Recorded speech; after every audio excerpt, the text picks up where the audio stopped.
Hello guys, இன்னைக்கு நம்ம பார்க்க போகிறது possibly the greatest alchemist episode 7 தான். இந்த வீடியோக்குள்ளே போகிறதுக்கு முன்னாடி எப்பயும் போல தான் ஒரே ஒரு லைக் ஒன்று கீழே போட்டுருங்க. ஏன்னா அப்போ தான் நிறைய பேருக்கு ரெக்கமெண்ட் ஆகும். சரி வாங்க, நம்ம டைம் வேஸ்ட் பண்ணாமல் எபிக்குள்ளே போகலாம். ஒரு பீஸ்ட் மேன், அது கூடவே மேஜிக் ஆப்டிடியூட். இது வந்து ஒரு ரேரான விஷயம் தான். அதனால அப்படி என்ன பண்ண முடியும்? நல்லா படிக்க முடியும். அதே மாதிரி கண்டிப்பாக ஏதாச்சும் ஒரு வகையில் அவங்களுக்கு பயன்படுவேன். அவருக்கு இந்த விஷயம் வந்து அவ்வளோக்கும் இன்ட்ரெஸ்டிங்காக தெரியல. ஒரு அப்படியே போயிடாரா, இதனால அங்கே ரொம்ப கஷ்டப்படுறா. அவளப்படாத, உனக்கு ஏத்த மாதிரி நல்ல மாஸ்டர் வந்து கிடைப்பாங்க. இதே விஷயம் தான் எனக்கு மாஸ்டர் அடிக்கடி சொல்றாரு. சீன் அப்படியே பாஸ்டுக்கு போது இவளோட பிரதர் அவங்க கேக்குறா, ஆமா நீங்க வந்து எங்க போறீங்க? எங்க எல்லாரையுமே விட்டு நீங்க போறீங்களா? கவலைப்படாத, நான் நிறையவே பணத்தை சென்ட் பண்றேன். அதே மாதிரி அம்மாவை நல்லா பாத்துக்கோ. இந்த விஷயத்தெல்லாம் அப்படியே யோசிச்சு பாக்குறா. அப்படியே ஏதோ ஒரு யூனிக்கான ஸ்பெல்லையும் பார்த்துன்னு இருக்கா. ஹீரோவும் ஏதோ ஒரு விஷயத்த உருவாக்குறான். நெக்ஸ்ட் சீன்ல எல்லாருமே ஒன்னா இருக்கும்போது அங்க சோஃபியாவும் மத்தவங்களும் கேக்குறாங்க, நீங்க திரும்பவும் அந்த டம்போ அவரோட ஒர்க் ஷாப்புக்கு போறீங்களா என்ன? ஆமா, எனக்கு வேலை இருக்கு, அந்த கேரேஜ் அது வேற இருக்குல்ல, அதுக்காக நான் கண்டிப்பா போற மாதிரி தான் இருக்கும். ஆனா நம்மளுக்கு ஆல்ரெடி பெப்பே கூட கம்பெனி வழியா டாய்லெட் போர்ஷன் இதெல்லாம் உருவாக்குறதுக்கு ஆர்டரும் வந்திருக்கு. இதனால நீங்க ரொம்ப களைச்சு போயிடுவீங்க. உங்களோட ஹெல்த்தையும் நீங்க கவனிக்கணும். இல்ல அப்படிலாம் ஒண்ணும் இல்ல, நீங்க கவலைப்படாதீங்க, நான் வந்து ஓகேவா தான் இருக்கேன். நான் எல்லாத்தையுமே பாத்துக்கிறேன். சீன்ல அவன் வேற ஒரு எத்துக்கு வரான். இன்னொருத்தன் ஏதோ ஒரு மாஸ்டரை பத்தி சொல்றானா. இதை பார்த்து அவன் அங்க இருக்கிற கில்ட் ஆளு கிட்ட கேக்குறான், அம்மா என்ன விஷயம்? ஏதோ ஒரு மிஸ்டீரியஸான கிரியேச்சர் டவுனுக்குள்ள வந்திருக்கான். அதனால தான் இவன் ரொம்ப பயந்து போயிருக்கான். ஆனா நீ கவலைப்பட வேணாம், இதுல போட்டோ இருக்கு. ஆனா அதனால எந்த விதமான பிரச்சனையும் இல்ல, அதாவது டேமேஜோ இல்ல மத்த விஷயமோ அந்த மாதிரி எதுவுமே ஆகல. சரி, நான் எதுக்கு வந்தேன்னா இந்த மாதிரி என்னோட புது பெட் நான் ரெஜிஸ்டர் பண்ணும், அதுக்காக தான் நான் இங்க வந்தனே. அப்படியா? நான் வந்து அவளுக்கும் அதுக்கு ஷாக் ஆக மாட்டேன். நான் போன வாட்டியே ஒரு கில்லர் ஸ்பைடர் அதை நீ கொண்டு வந்த, இப்போ நீ வித்தியாசமா இன்னத்தை கொண்டு வந்திருக்கியோ எனக்கு சரியா தெரியல. அவன் அப்படியே அந்த மாஸ்டரை வெளிக்கொண்டு வர அதை பார்த்து அவங்க ரெண்டு பேரும் ரொம்ப ஷாக் ஆகுறாங்க. ஏன்னா இவங்க தேடி வந்த மாஸ்டரே இதுதான். அங்க இதனால கில்டோட ஓனரும் அங்க தனியா பேசுறதுக்கு கூப்பிடுறான். இந்த சைடு அங்க சோஃபியாவும் போகும்போது பழைய விஷயத்தெல்லாம் யோசிக்கிறான். ஏன்னா இப்பதான் ரீசெண்டா அவங்கள மீட் பண்ணா. அதுக்கப்புறம் போற வழியில அவங்க வந்து தாக்கமியை பத்தி தான் பேசுறாங்க. தாக்கமி இப்பெல்லாம் ரொம்ப ஹார்டா ஒர்க் பண்றாரு. அதனால அவரு தூங்குறதுக்கும் சாப்பிட்றதுக்கும் மந்துறாராம். சோஃபியாக்கு ஆல்கமியை பத்தி அவளுக்கும் தெரியாதா, அதனால உதவியும் அவளால பண்ண முடியல. நம்மளால அதுல உதவி பண்ண முடியலன்னா என்ன, ஃபுட்ல நம்ம உதவி பண்ணலாம் கண்டிப்பா. ஆமா, நீங்க வந்து ரொம்ப கவலைப்படுறீங்கன்னு நினைக்கிறேன். ஏன்னா உங்களுக்கும் ஒரு அழகான பக்கம் இருக்கு. உங்களோட எக்ஸ்பிரஷன் அது கொஞ்சம் கொஞ்சமா இப்பெல்லாம் சேஞ்ச் ஆகுது.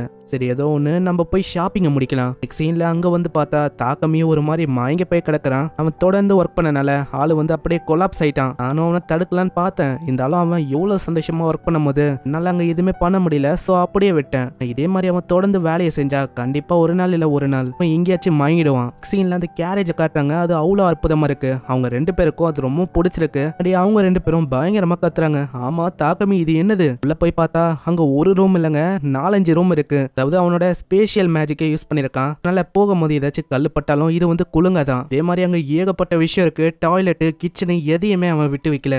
வேகம் அது இன்னும் வேகமா போனாலும் உள்ள எந்த விதமான ஷேக்கும் நோட்டீஸே ஆகல. இதே மாதிரி கேம்ல ரொம்ப வேகமா அங்கேயும் இங்கேயும் போனனால அவளோட லெவலும் சீக்கிரமா லெவலப் ஆச்சு. சீன்ல நாங்க லைன் ஃபேங்கையும் மீட் பண்ணோம். அங்க உள்ள போய் பார்த்து ரொம்ப ஷாக் ஆனாரு. ஏன்னா ஏகப்பட்ட விஷயம் உள்ள இருக்கு. அக்கமி, இதை பத்தி எனக்கு சொல்ல முடியுமா? எப்படி நீ உருவாக்குன? இது நீயா உருவாக்குன? எனக்கு இதோட டீடைல்ஸ் வேணும்.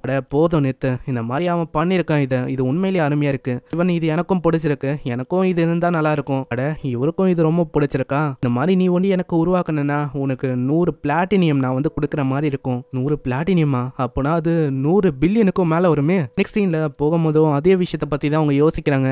தாக்கமியோட கேரேஜ் அது வந்து உண்மையிலேயே வேற லெவல்ல இருக்கு. அவங்க கிட்ட நிறையவே டேலண்ட் இருக்கு. அவன் வந்து இந்த இடத்துல ஒரு பயங்கரமான ரோலை பிளே பண்றான். இவனால ஒரு உயரத்தையே அடைய முடியும். ஆனா இதே மாதிரி போச்சுன்னா சிடோனியாவால இவனுக்கு ஏதாச்சும் பிரச்சனை வரவும் வாய்ப்பு இருக்கு. அதனால நான் தான் ஏதாச்சும் ஒன்று பண்ணும். ஏன்னா அவங்க என்ன பண்ணிருக்காங்க அதுவும் எனக்கு தெரியல. நெக்ஸ்ட் சீன்ல ஒரு பொண்ணும் சிடோனியா எம்பிஎல்ல ஒரு பொண்ணு ஒரு புக்கை படிக்கிறா.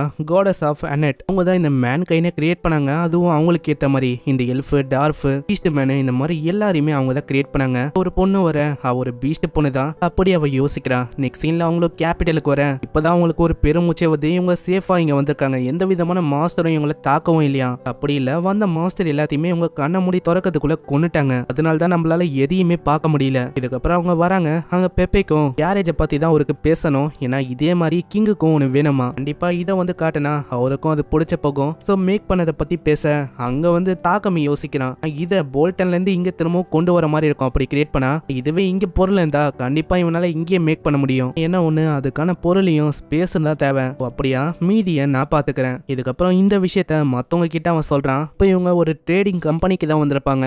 அது ஒரு ஸ்லேவ் ட்ரேடிங் கம்பெனி தான். இங்க தான் அவங்க கேரேஜை உருவாக்குற மாதிரி இருக்கும். நான் மத்தவங்களும் அங்க சொல்றாங்க, என்னன்னா மாஸ்டர் நீங்க வந்து கொஞ்சம் ரெஸ்ட் எடுக்கணும், ஏன்னா நீங்க தொடர்ந்து உருவாக்கிக்கினே இருக்கீங்க. இதே மாதிரி போச்சுன்னா உங்களோட ஹெல்த் வந்து என்ன ஆகும்? என்னால உங்களை ப்ரொடெக்ட் பண்ண முடியும், ஆனா அல்கமில என்னால எதுவும் பண்ண முடியாது. அதே மாதிரி என்னால வீட்டு வேலையிலயும் மத்த விஷயத்திலயும் உதவ முடியும், அல்கமி எனக்கும் தெரியாது. அதனால உங்களுக்கு யாராச்சும் ஒருத்தங்க ஹெல்ப்புக்கு தேவைப்படுவாங்க. எனக்கு புரியுது, நீங்க இந்த அளவுக்கு என்ன நினைச்சு கவலைப்படுறீங்களா? ரொம்ப நன்றி. நான் இதை பத்தி பேசுறேன். சீன்ல இதை பத்தி அவன் வேற ஒரு ஆளு கிட்ட பேசுறான். எனக்கு வந்து இப்போ அல்கமி தெரிஞ்ச ஒருத்தங்க வேணும், அதாவது ஒரு கான்ட்ராக்ட் நான் அவங்க கூட உருவாக்கணும். கேள்விப்பட்டேன் நீ வந்து உன்னோட அல்கமியை வச்சுதான் உன்னோட கேரேஜை உருவாக்குன, அதுவும் மித்திரல வச்சோம் அமிட்டைட சேர்த்தோம் தான். நீ வந்து மேஜிக் ஆப்டிடியூட வச்சுதான் உருவாக்கியிருப்ப. உனக்கு மேஜிக் ஆப்டிடியூட் இருக்கிற ஒரு ஆளுங்க தான் தேவைப்படுவாங்க. இதனால அவர் யோசிக்கிறாரு, சைடு அங்க மேப்ல காணுமா, இதனால அவ உள்ள போய் தேற மாதிரி தான் இருக்கு. அவ உள்ளதா கண்டிப்பா இருப்பா. அங்க போற வழியிலேயே யாரோ ஒருத்தங்க கத்துறாங்க. யார் அதுன்னு பார்த்தா இன்னொரு பொண்ணு தான். நீ வந்து பயப்படாத, நான் உன்னை எதுவுமே பண்ண போதில்ல. அவ ரொம்ப பயந்து போறா. அங்க நல்ல வேளை சோஃபியா வந்ததா அமைதியாக்குறா.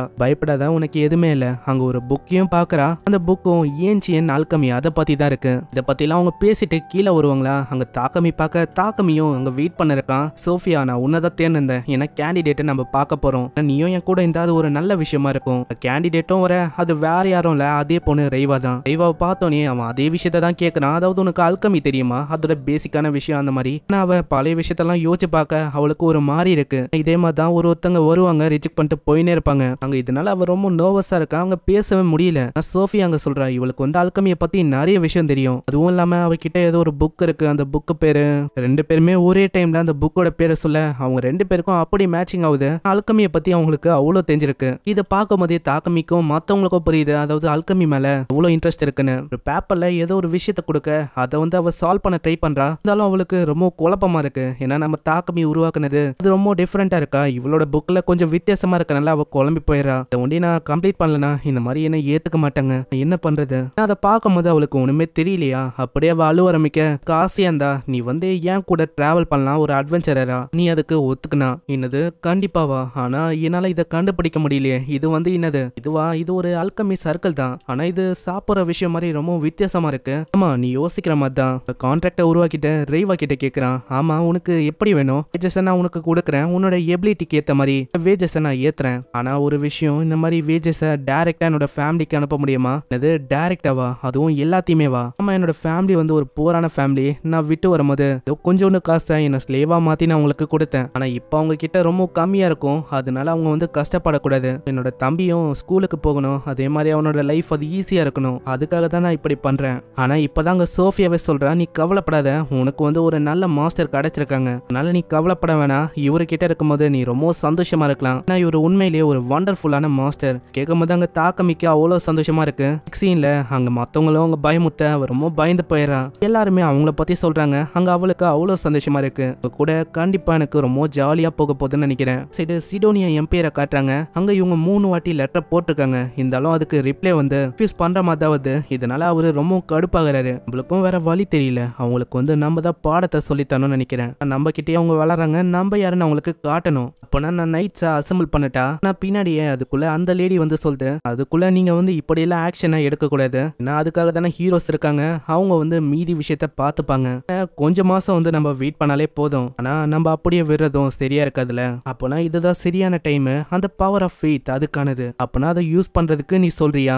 இல்ல அதை நான் சொல்லல. என்னன்னா நம்ம வந்து பரப்பலாம், அதாவது டிவைன் லைட் ஆஃப் சர்ச் மரியாதையை கெடுக்கிறாங்கன்னு. இதனால டிவைன் லைட் ஆஃப் சர்ச் அவங்க வந்து அமைதியா இருக்க மாட்டாங்க. அவங்களோட பிலீவர்ஸ் அவங்க வந்து ரொம்ப கடுப்பாவாங்க. அதுக்கப்புறம் வேற என்ன ஆட்டம் வந்து ஆரம்பிக்கும். இங்கே இந்த எபிசோட முடியுது. மறக்காம கீழே ஒரே ஒரு லைக் போட்டுருங்க. சேனலுக்கு இப்பதான் வரீங்கன்னா சப்ஸ்கிரைப் பண்ணிக்கோங்க. நான் உங்களை நெக்ஸ்ட் எபிசோட்ல சந்திக்கிறேன். தேங்க்யூ ஃபார் வாட்சிங். சைனரா.